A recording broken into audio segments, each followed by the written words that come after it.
Hi everyone, this is Louise from 805 Soap, and today we're going to talk about additives. First and most important thing that you need in soaping is a scale. A really good scale. This scale has been with me for 10 years, and it's not battery operated. It has a plug-in. This is one of the best investments I've ever made in soaping. I think I paid about $50 for it, and probably maybe about $40 in those days. I'll leave a link below where you can buy the Escati scale.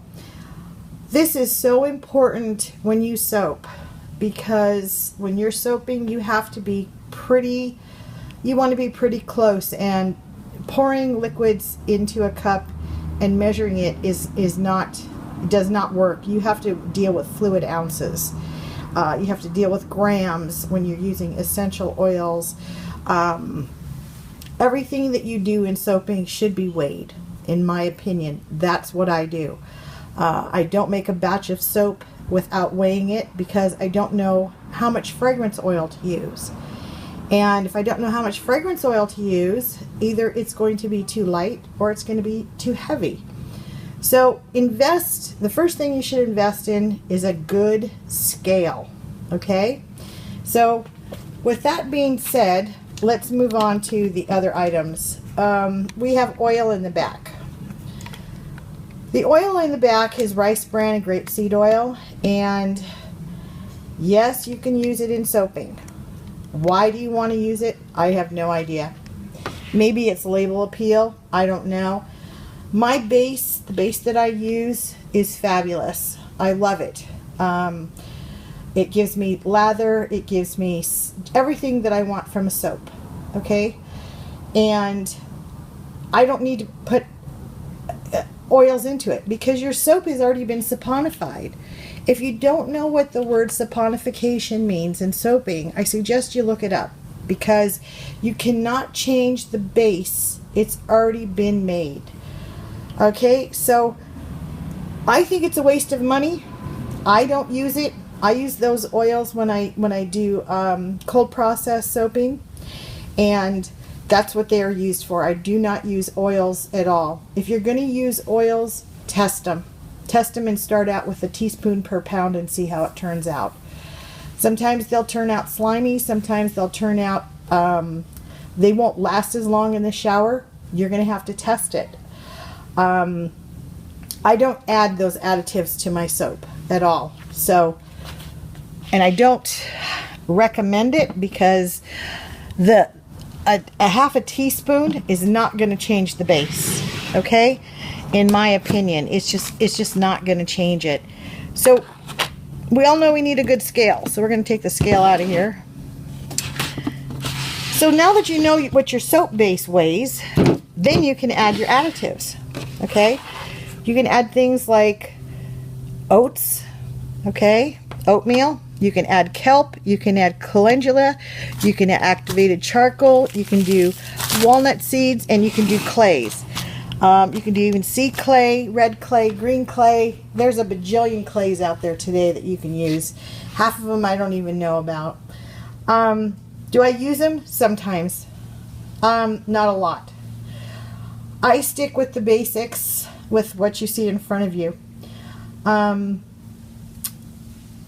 there's a reason for it, is because I don't want to stock a lot of them. I make them for certain soaps. I use the sea clay, the kelp powder over here, and maybe a little bit of walnut seed or some sand for my fisherman's soap. For gardener soap, I use the walnut seed. Oh, and I forgot the poppy seed, and I'll show you that. It's right here. I like to use poppy seed. Okay, poppy seeds are fun. They're relatively inexpensive. They work great in soap. They look good in soaps. Okay, easy. They float a little bit, but if you use a little. The thing about additives is less is better. You don't want to start putting in 2 or 3 tablespoons of this and a tablespoon of that, and oh, let me just add some more of this. It's not going to work. You're going to ruin your base. You're not going to have any lather. You're not going to get the performance that you want. And there's a lot of testing, okay? There is some testing, and you're going to have to probably end up doing the testing. And that's why it's really important to get a scale, because you want to do your testing in 1 pound increments if you're doing any kind of testing. You want to, when I add additives, I'm usually dealing with 48 to 64 ounces of soap at a time, sometimes 84. And there's a lot of base there. And I have to know what I'm working with in order to put stuff in there. So the scale is the biggest thing for me, even when I add fragrance oils, because you want to know how much to use before you want to use the recommended amount on the forums that the vendors tell you to use, and you want to be safe. I mean, you don't want people's skin to be burned. You don't want any kind of problems out there when you have essential oils. On the Ascali scale, it goes down to grams, because I do some, like my fisherman's soap is made with anise, and it's an essential oil and lemongrass.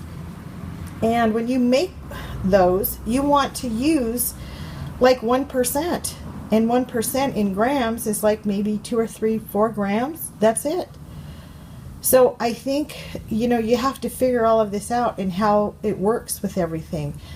There's only 2 kinds of, I only use 1 kind of flower, and that's calendula. Calendula flowers are the prettiest in any melt and pour soap. Their color stays true. They don't turn. They're beautiful in soaps, okay? This is my go-to when I make a soap that I want designed. I have a spa soap that I use this in. It's beautiful, and I have a lot of people request that. Carolyn clay will make your soap slide and slick. You can wash your legs with it. Too much of it, you'll take the soap lather out of your soap.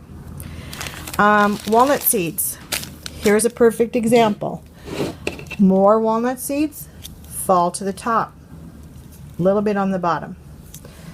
A little bit of walnut seeds, and you have it all the way through the soap.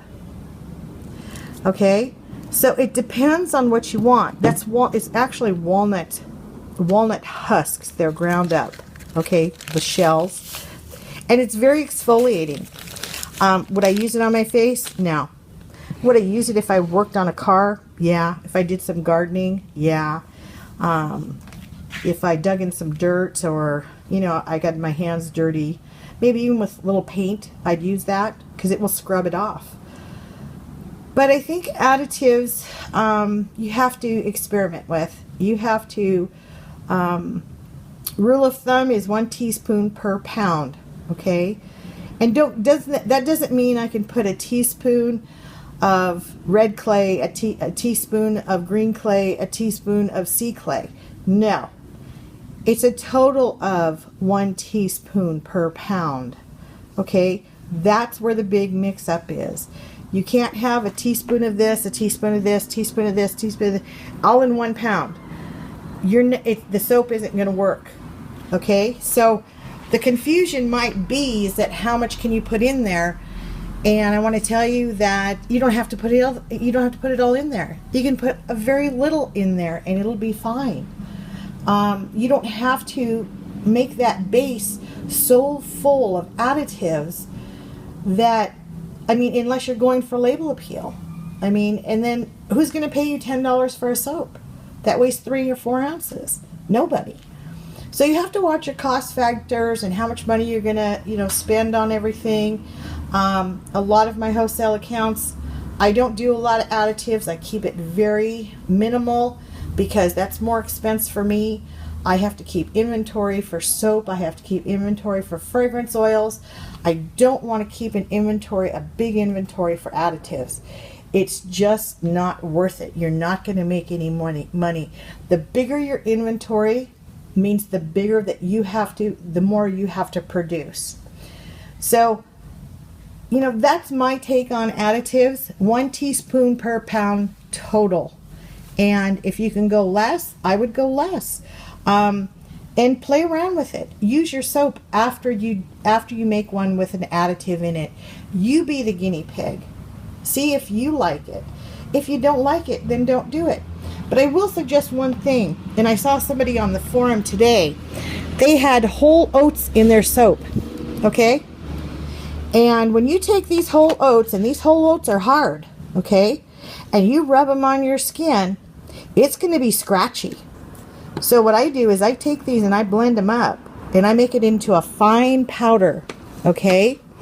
And I've made a mixture of what my mixture is, and I keep it in a container, and I'll show it to you. I keep it right here. This is my mixture, and I've designed something that's I can use universally in a soap for additives. So you can do this too. Make sure that that powder is ground up. Make sure that your additives aren't scratchy and they're not going to leave somebody really, the skin's going to be irritated, because whole oats are irritating in skin. And a lot of times I don't think people on the forums actually use their soaps, because if you did, you would find out right away what the customer is wanting and what they're not wanting. The other two things I do not use is rose petals and lavender buds. Both of them turn your soap. Looks horrible, very hard to sell, very hard to bathe with anything with rose petals in it. Rose petals are very, very sharp. You know, try and use your soap. Use your soap. You know, if you use your soap and you try it and you make it, I'm not saying don't do it. I'm saying do it. And then use your soap, because that's the only way you're going to learn. If you don't use your own soap after you add something to it, then you've missed the mark. Okay? So that's all I have to say about additives. I keep it to a minimal. I keep it less is better, and it saves me a lot of headache. I'll be doing another video on how to sell soaps, not how to sell soaps, how to price soaps. Okay, so I had a couple other people ask me for a couple of questions, and I'll answer them in another video probably this weekend. If you have any questions, let me know. I'm available, so I'll be doing some videos this weekend. I'm going to be working in my shop, and I can probably squeeze in one or two. If you guys have any questions or you want to see any other videos, let me know. I hope this answered some of your questions. First thing I would get would be a good scale. I'll put the link down below. Second thing, less is better. If you can remember those two things and work with those in soaping, I know it'll work. I guarantee it. Anyways, have a great day, everybody. Thank you for watching. Bye.